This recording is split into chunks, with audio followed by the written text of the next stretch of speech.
বন্ধুরা, এই ভিডিওটা কিন্তু কেউ মিস করবে না, কারণ এই ভিডিওটা একজন সুন্দর নায়িকাকে দেখাবো।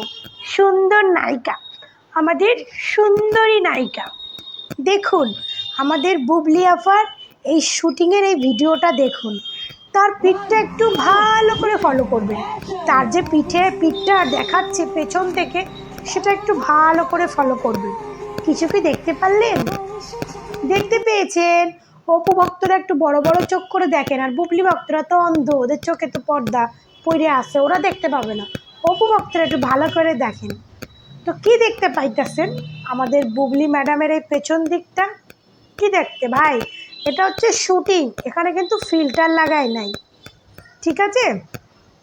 এখানে কিন্তু ফিল্টার লাগায় নাই। যখন সিনেমাটা রিলিজ হয় না, তখন তো ফিল্টার লাগিয়ে সাদা ঝামা ঘষা করে ফর্সা বানিয়ে দেয়। সেটা যখন শুটিং হচ্ছে তখন তো আর ফিল্টার লাগায় নাই। তো আমাদের বুবলি ম্যাডামের পিঠটা দেখছেন কত কালো? হ্যাঁ, পিঠটা দেখছেন একবার কত কালো? তার পিঠটা একবার ভালো করে দেখবেন কত কালো দেখছেন। আর কোন আফারা জানি কয় যে বুবলি আপা নাকি ফর্সা, বাংলাদেশে নাকি শাবনূরের পরে একটাই নায়িকা আইছে আমাদের এই বুবলি আফা। হ্যাঁ, বুইড়া বয়সে আইছে সিনেমা জগতে সিনেমা করতে, আর বলছে শাবনূরের থেকে শাবনূরের নোকের যোগ্যতাও নাই, নাই। হ্যাঁ, এই পেছনটা দেখছেন কেমন কত কালো? পেছন দেখলেন ভিডিওটা? এই ভিডিওটা দেখানোর কারণই হচ্ছে এটা, পেছনটা দেখেন। কারণ আপনারা সিনেমায় দেখেন, তো সিনেমায় তো লাইটিং মানে লাইটে পরিষ্কার করে আপনাকে সিনেমায় প্রেজেন্ট করে, আর এখানে তো শুটিং হচ্ছে, এখানে তো আর পরিষ্কার করার, পেছনটা একবার দেখে নেন। আর এই আপারে কারা বলে? সত্যি কথা বলতে কি ভাই, একটা কথা বলি, এই আপা বাংলাদেশের মতো জায়গা বলে নায়িকা হতে পারছে, নাহলে জিন্দেগিতে এ কোনো দিন নায়িকা হতে পারতো না এখনকার আমলে। আগেকার ভাবতে গেলে আগেকার আমাদের বলিউডে কাজল ফাজলও প্রচুর কালো ছিল, তখনকার আমল ছিল আলাদা।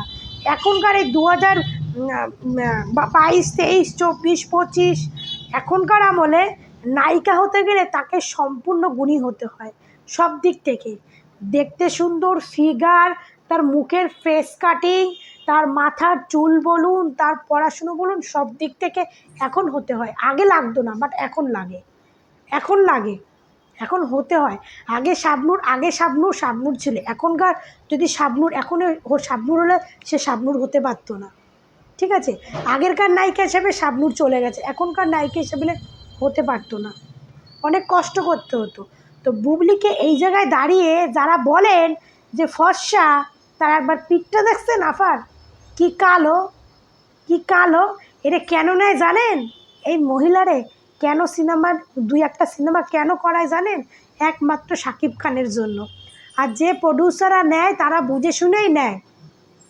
এর একটা ব্যাড রেকর্ড আছে, সব থেকে রেকর্ড একটা হচ্ছে যে শাকিব খানের, সে বৈধ হোক পরকীয়া হোক, শাকিব খানের ছেলের মা।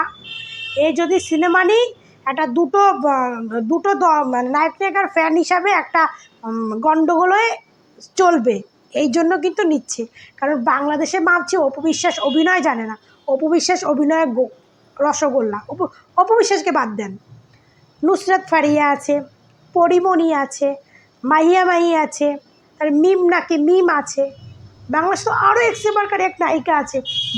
বুবলি কি বুবলির মানে তাদের নোকের যোগ্যতা বুবলি আসে না, কই তারা তো পাচ্ছে না, তাহলে বুবলি কেন পাচ্ছে?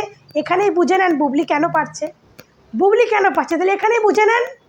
একমাত্র বুবলির সঙ্গে শাকিব খানের একটা লটর পটর আছে। বুবলির একটা সিনেমা চললে কম বেশি লোক কিন্তু দেখতে আসবেই দেখতে, কারণ যে শাকিব খানের নাম যেখানে থাকে সেখানে থাকবে, তো কম বেশি দেখতে আসবে। তারপর হচ্ছে অপু বিশ্বাসের সতীন, অপু বিশ্বাসের সংসার ভেঙেছে, দেখবেন লোকটা কিন্তু নেগেটিভ বলে, এটা ভালো না, এটা খারাপ, এটা পচা, কিন্তু লোকটা কিন্তু দেখতে ওটাই যাবে। হ্যাঁ, আমরা কিন্তু একটা ভিডিও দেখলে ভাবি ইস একটা নোংরা ভিডিও, এই ভিডিও চলে, এই ভিডিও পোস্ট করে, এগুলো করে, কিন্তু আমরা কিন্তু দেখে নিই আগে, দেখে কিন্তু তারপরে আমরা কমেন্ট করি, আগে কিন্তু আমরা ভিডিওটা দেখিনি। তো বুবলির অবস্থা হয়েছে সেইটা। বুবলির সিনেমা ডিরেক্টররা বুবলিকে এই জন্যই সিনেমায় নেয় যে নায়িকা হিসেবে যদি বুবলিকে নিই, সিনেমাটা 2-5 জন লোক দেখতে আসবে, কারণ শাকিব খানের সঙ্গে তার একটা লিঙ্ক আপ আছে, অপু বিশ্বাসের সঙ্গে তার একটা খাড়াকাড়ি আছে, তো এই জন্য আসবে। বাংলাদেশে এত ভালো ভালো নায়িকা থাকতে, নুসরাত ফারিয়া, তারপরে মাহিয়া মাহি, তারপরে পরিমণি, তারপরে মিম, এরা কিন্তু প্রত্যেকে কিন্তু আমাদের কলকাতায় সিনেমা করেছে প্রত্যেকে। নুসরাত ফারিয়া তো অনেকগুলো মুভি করেছে, কি সুন্দর দেখতে, কথা বলার স্টাইল কত সুন্দর, স্টাইল কত সুন্দর, কিন্তু সে তাকে নেবে না। কাকে নেবে? বুবলিকে। তো বুবলিকে কেন নিচ্ছে এখানেই বুঝে নিন, বুবলিকে নিয়ে কেন কাজ করা হচ্ছে এখানেই সব কিছু বুঝে নিন।